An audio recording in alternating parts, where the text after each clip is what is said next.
बिहार की राजनीति जातिगत समीकरणों के खेल का मैदान रही है। पिछड़ी और अति पिछड़ी राजनीति के केंद्र में आने के चलते सवर्ण जातियां भूमिहार, ब्राह्मण, जिसमें भूमिहार की बात करें तो लगभग 2.86% आबादी और ब्राह्मणों की 3.65% आबादी का महत्व पिछले कुछ दशकों में कम होता गया। पर जब से फैसला 1% से भी कम वोटों का रह गया, तब से सवर्ण सभी दलों के लिए निर्णायक हो गए।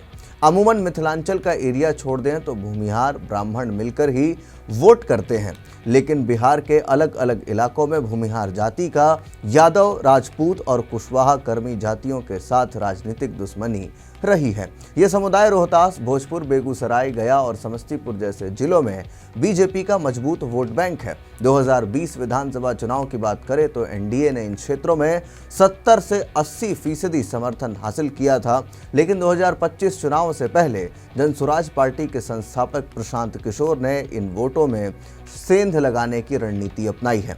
ऐसे में आइए समझते हैं इस पूरे गुणागणित को। नमस्कार, मैं ब्रह्मचारी आशीष और आप देख रहे हैं पंजाब केसरी। पीके खुद ब्राह्मण पांडे उपनामधारी रोहतास के कोनार गांव से हैं और उनकी बिहार बदलाव यात्रा ने ऊंची जातियों के युवाओं, पेशेवरों और असंतुष्ट वोटरों को आकर्षित किया है। हाल ही में एक प्रमुख राष्ट्रीय चैनल के सर्वे के अनुसार भूमिहार ब्राह्मण वोटों में एनडीए का समर्थन 65% से गिरकर 52% रह गया है, जबकि 18 से 22% युवा पीके की ओर झुक रहे हैं। यह केवल आंकड़े ही नहीं बल्कि ये बताते हैं कि बिहार में पिछले दिनों हुई कुछ राजनीतिक घटनाएं भी इसी ओर इशारा कर रही हैं। बेगूसराय बिहार का एक ऐसा जिला है जहां जातिगत समीकरण एनडीए के पक्ष में रहता है। यहां भूमिहार लगभग 20% के करीब हैं तो ब्राह्मण करीब 10% हैं। जाहिर है कि कुल 30% आबादी किसी भी दल के लिए निर्णायक होता है। 2020 चुनाव में भाजपा की अगुवाई वाले गठबंधन ने यहां की कुल 7 में से 3 सीटें जीत ली थीं। गिरिराज सिंह जैसे नेता यहां का केंद्रीय मंत्रिमंडल में प्रतिनिधित्व करते हैं, लेकिन पीके जो खुद ब्राह्मण पृष्ठभूमि से हैं, बीजेपी के इस किले पर सेंध लगाने के लिए तैयार हैं। 10 सितंबर को बछवाड़ा में पीके की बदलाव सभा ने स्थानीय राजनीति को हिला कर रख दिया। रैली का आयोजन बछवाड़ा प्रखंड के मैदान में हुआ, जहां पीके ने 2 घंटे से ज़्यादा भाषण दिया। भारी भीड़ जुटी, जिसमें ज़्यादातर युवा और भूमिहार ब्राह्मण समाज के लोग शामिल थे। पीके ने एनडीए पर तीखा प्रहार किया। उन्होंने कहा कि नीतीश कुमार भ्रष्टाचार के भीष्म पितामह हैं और भाजपा उनका कवच कुंडल बनी हुई है। बेगूसराय जैसे जिलों में फैक्ट्रियां क्यों नहीं, पलायन क्यों? उन्होंने राइट टू रिकॉल विधेयक और 50 लाख रोजगार का वादा दोहराया, जो ऊंची जातियों के शहरी युवाओं को आकर्षित करता है। रैली में पीके ने कहा, मोदी जी ने 2014 में वादा किया था कि बिहार विकसित होगा, लेकिन 10 साल बाद भी हम मजदूरी के लिए दिल्ली जा रहे हैं। जाहिर है कि प्रशांत किशोर की बातें युवाओं को लुभा रही हैं। भीड़ में नारे लगे, बदलाव लाओ, बिहार बचाओ, लेकिन विवाद भी हुआ। स्थानीय भाजपा नेता ने इसे वोट कटवा रैली कहा, जबकि पीके समर्थकों ने इसे भूमिहार जागरण बताया।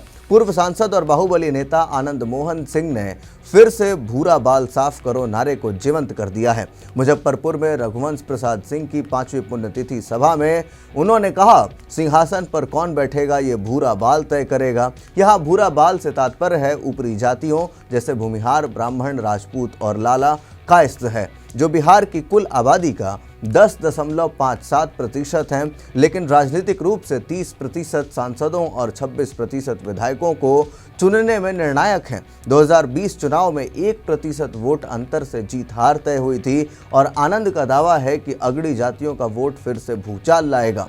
दरअसल जुलाई के महीने में 10 तारीख को गया में आरजेडी का एक कार्यक्रम था। इस कार्यक्रम में आरजेडी के एक स्थानीय नेता ने भूरा बाल साफ करो के नारे का जिक्र करते हुए कहा था कि इसकी वापसी का समय आ गया है। भारतीय जनता पार्टी ने 17 जुलाई को सोशल मीडिया प्लेटफॉर्म एक्स पर अपने ऑफिशियल हैंडल से आरजेडी के इस नेता का वीडियो शेयर किया था। इस वीडियो में आरजेडी की टोपी पहने बुजुर्ग से नजर आने वाले नेताजी भूरा बाल नारे का मतलब समझाते नजर आ रहे हैं। बीजेपी ने भूरा बाल को लेकर फेसबुक पर भी अपने पेज से पोस्ट किया था। 17 जुलाई को शेयर की गई इस पोस्ट में लिखा गया है कि भूरा बाल साफ करो कोई नारा नहीं बल्कि लालू यादव की सोची समझी साजिश थी, बिहार के सवर्ण समाज को जातियों में तोड़ने की, नफरत की राजनीति करने की। दरअसल भारतीय जनता पार्टी हो या आनंद मोहन हो, सभी को लगता है कि सवर्णों का वोट इस बार प्रशांत किशोर और कांग्रेस में कुछ बट रहा है। इसलिए लालू यादव के जंगल राज के दिनों की याद को ताजा करने के लिए भूरा बाल साफ करो की चर्चा तेज हो गई है।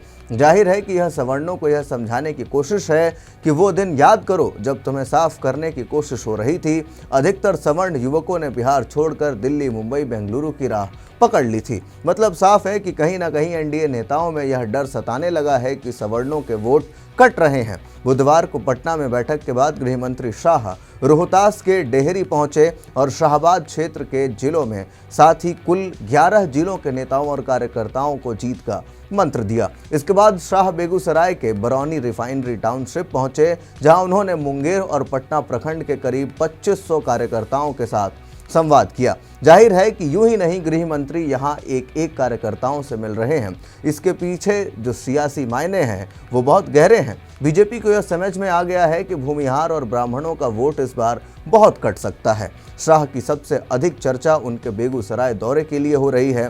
बेगूसराय के सांसद गिरिराज सिंह केंद्र सरकार में मंत्री हैं। इसके बावजूद आखिर गृह मंत्री को क्यों आना पड़ा? जिले में कुल मिलाकर 7 सीटें हैं और इन 7 में से 3 सीटों पर एनडीए के उम्मीदवार जीते थे, जबकि यहाँ भूमिहार और ब्राह्मण बीजेपी के लिए कोर वोटर्स माने जाते हैं। इसलिए बेगूसराय में किला दुरुस्त करने खुद बीजेपी के चुनावी चाणक्य माने जाने वाले गृह मंत्री अमित शाह को उतरना पड़ा। शाह का उतरना यह बताता है कि भूमिहार बेल्ट की चुनावी फाइट को बीजेपी और एनडीए कितनी गंभीरता से ले रही है। कहीं ना कहीं प्रशांत किशोर की रणनीति के सबसे अधिक नुकसान बीजेपी को ही हो सकते हैं। दरअसल बेगूसराय बीजेपी में कई गुट हो गए हैं। केंद्रीय मंत्री और स्थानीय सांसद गिरिराज सिंह का अपना गुट है, तो वहीं एक गुट पूर्व राज्यसभा सांसद राकेश सिन्हा का भी है। पूर्व एमएलसी रजनीश राय का भी गुट सक्रिय नजर आ रहा है। जाहिर है कि शाह के मैदान में उतरने से उम्मीद की जा रही है कि ये गुट एकजुट हो सकेंगे। यहाँ के भूमिहार मतदाताओं की एक और नाराजगी भी है। लोकसभा चुनाव में जहानाबाद सीट से जेडीयू उम्मीदवार की हार के लिए सीएम नीतीश कुमार के करीबी अशोक चौधरी ने भूमिहार मतदाताओं को ही जिम्मेदार बता दिया था। इसे लेकर बेगूसराय के भूमिहारों में नाराजगी स्वाभाविक है। हो सकता है कि शाह के दौरे के बाद नाराजगी कुछ हद तक दूर हुई हो, लेकिन एक बात तो साफ है कि प्रशांत किशोर जिस तरीके से अपनी ओर लोगों को खींच रहे हैं, वो कहीं ना कहीं जो अगड़ी जातियां हैं, जो अपर कास्ट है जिसको पॉलिटिक्स में कहते हैं, ये जो जातियां हैं, भूरा बाल जिसको कहते हैं, ये जो है ये कहीं ना कहीं प्रशांत किशोर की ओर जाती हुई नजर आ रही हैं। तो ऐसे में बीजेपी, अमित शाह, बीजेपी के चाणक्य जो हैं वो लगातार इसको अपने ध्यान में रखते हुए उसको अपनी ओर आकर्षित करने के लिए अब बेगूसराय जैसे इलाकों में भी दौरा कर रहे हैं। और आपको क्या लगता है कि जो भूरा बाल यानी भूमिहार, ब्राह्मण, राजपूत कास्ट जो हैं वो इस बार किसका समर्थन करेंगे? कमेंट बॉक्स में अपनी राय लिख करके जरूर बताएं। बाकी के अपडेट्स के लिए देखते रहिए पंजाब केसरी। धन्यवाद।